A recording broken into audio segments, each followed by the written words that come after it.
segue now into questions from the audience here. I appreciate the thoughtfulness the critics of these questions. We'll start. First question goes to Matt Zeller. Matt, in light of Supreme Court decisions and vast amounts of money being spent on amounts of soft money being spent on 2010 elections nationally, how will you address campaign finance reform? Yeah. All right. So Tom and I, the dirty secret is spend way too much time on his money. Way too much time. The problem is that we do it so that we can run TV commercials because not everybody tunes into debates and not everybody shows up and reads the paper, which means we're more likely to get our message in a 30-second commercial. The problem with that is that you and I as taxpayers own the airwaves, and the FCC leases the use of these airwaves out to private corporations that generate electric on our behalf. And when it comes time for Tom and I to try to get a message out, we have to go to one of those corporations and say, I would like to buy back some already publicly owned airtime that you're leasing. It would be if I had a car and I'm using it to Tom for $400 a month. I went to Tom and said, Tom, I need a car for 30 seconds every night in October to get my message out to the town. And Tom said, great, $500,000. I'd spend the rest of my time trying to get $500,000 because it's the only car in town. So what I'm proposing is that the FCC, which already has requirements for licensing, such as public service announcements, the emergency broadcast system, add one more. Any person who receives the requisite number of signatures in the petitions process gets to have free and equal access to airtime. Let's raise the quality of our candidates. Let's raise the ability of people to be able to run for Congress. Let's make it easier. This is already practiced in the United Kingdom. They substantially increase the quality of their representatives because no longer do people like Tom and I have to worry about raising obscene amounts of money. We have to spend our time getting to know the issues. And I want the addresses and have the ability to run for our highest national legislature again. See, what I said in our own remarks is we correlated the ability to fundraise with the ability to govern, and look what that's gotten. A bunch of people who are really good at raising money and absolutely terrible at running the country. I think maybe the American people can do better, and I want to give them a chance. I'm going to ask for applause for Tom Reed, I guess, even this out a little bit. So. Well, our reporters are listening to the rules.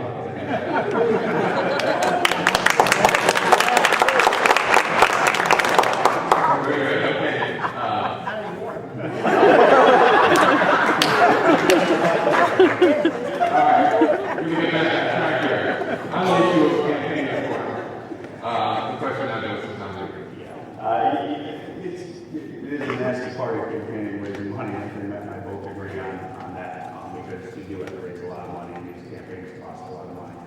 And it's definitely something that we have to take a hard look at. But I am hesitant to support a expansion of the federal government when it comes to as the FTC take over and allowing the airwaves to be given freely to individuals. Because I'm very sensitive to, as I said earlier, I hope you're seeing a philosophy that we hold near and dear.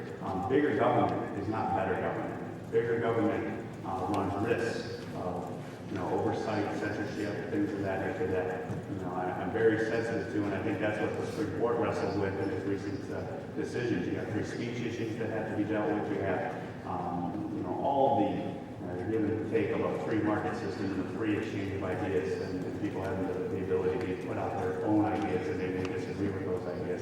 So I'm very sensitive to that. But what I do support is full transparency when it comes to campaign finance. Full transparency, disclosing who's donating, who's meeting. We're a component of, when we go to Washington, D.C., we're going to put our schedule up on the internet. We're going to use the technology so that you can see exactly who we're meeting with, which lobbyists are coming into the office, so that you have all the information available to you to ask the questions. It's us as the electorate that has to step up and hold us accountable. I fully embrace that, and we expect that as your next representative. And so we'll get full transparency, full disclosure, making sure people are aware exactly what we're doing, because we have nothing to hide. And if we lead by doing that, I can tell you, in my opinion, I think other officials are going to follow that lead. And when you get that mentality past other candidates, now we've changed the culture.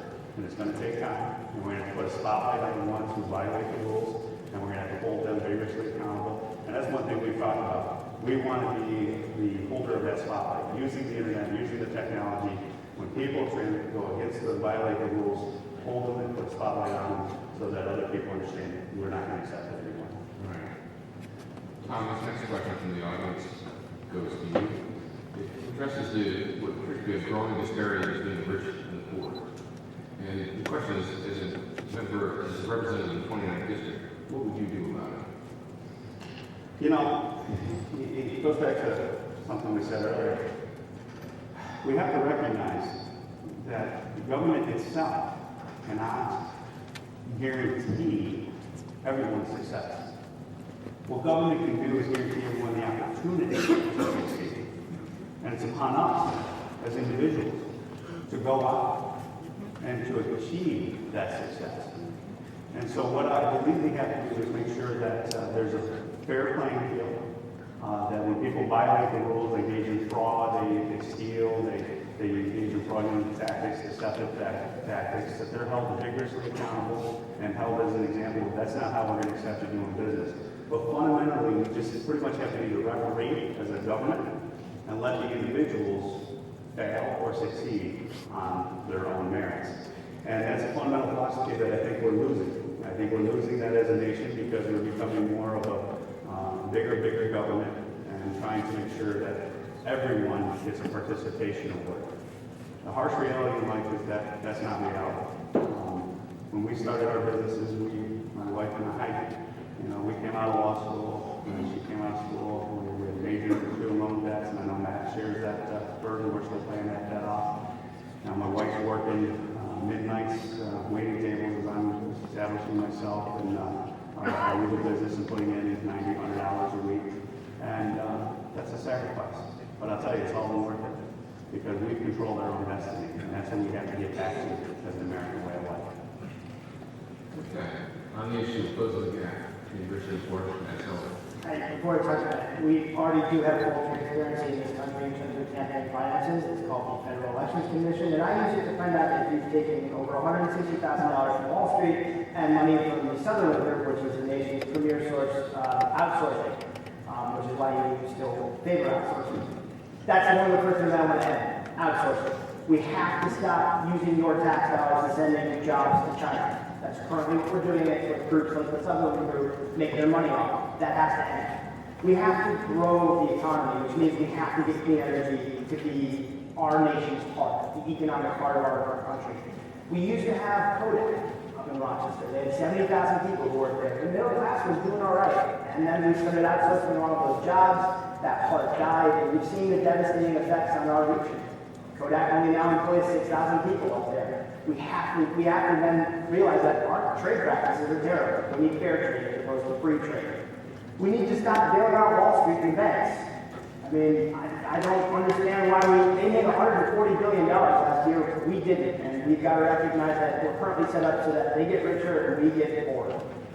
We need to make banks actually lend. I'm the only candidate here who's proposed a 5% tax on bank reserves above a certain percentage of what they're supposed to have. Now that's an idea that I got by meeting with a bunch of bankers. I said, why aren't you lending? And they said, well, we think you need to see the economy grow first before we'll lend. Well, that's a chicken before the egg problem. The economy is not going to grow and people aren't going to close this gap unless you're lending. So let's tax some of your reserves and get you lending again. And finally, we need an income-based repayment program for student loans. I have a mortgage's worth of debt and loans.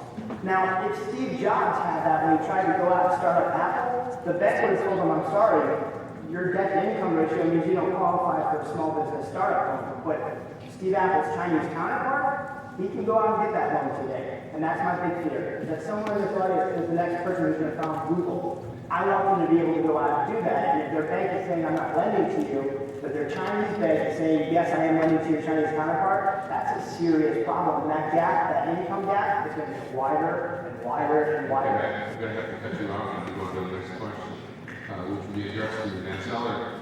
The question from the audience, what sort of policies do you support in the area of education? I don't support charter schools. I don't think that's the right example. Why not build up on what we already know works? Public schools used to work in this country. Why start from scratch, spend a lot of money doing it? So I think classroom sizes need to be smaller. And I think that we need to get rid of no child left behind. It did nothing to leave a bunch of kids behind. I mean, we started teaching the test as opposed to actually teaching kids the knowledge that they could use in life. We need to start teaching civics in this country, by the way. We need arts, we need music. We need to not just realize that full, well-rounded people are not just scientists or people who can read, write, English, or do math, but people who can go out and practice a trade. We need to hone that and tech again. And we need to not spend so much time funding our football team, but more importantly, funding our classrooms. And we need to end student loan. The student loan repayment program has to be addressed. My client comes from a guy named Milton Friedman. He was Ronald Reagan's chief economic advisor. He looked at the current system that uses banks and said, these create imperfections in the market. What that means is that when I go to try and get that business started and I can't get that bank loan, but my Chinese counterpart can, we are losing out on an economic opportunity. And Friedman said, let's do an income-based repayment program. Much like Social Security, where they tax a certain percentage of your wages, they would tax a certain percentage of your wages based on your income. The idea is uniquely American. It means the more money you make, the faster you pay off your debt to society, and the quicker you go back to a lower tax rate. I think that gives people a profound incentive to go out and create new companies. But college, we have to address this because there's more debt out right now in the form of student loans than there is in credit cards. And unlike credit cards, you can't get rid of your student loan debt if you go to bankruptcy. It follows you to death. And if you're a parent, it goes to you if you sign on the dotted line behind your kid. Excuse me for interrupting, but I'm going to move on to the next, or the same questions. The topic is education policies. This goes to Tom Reed.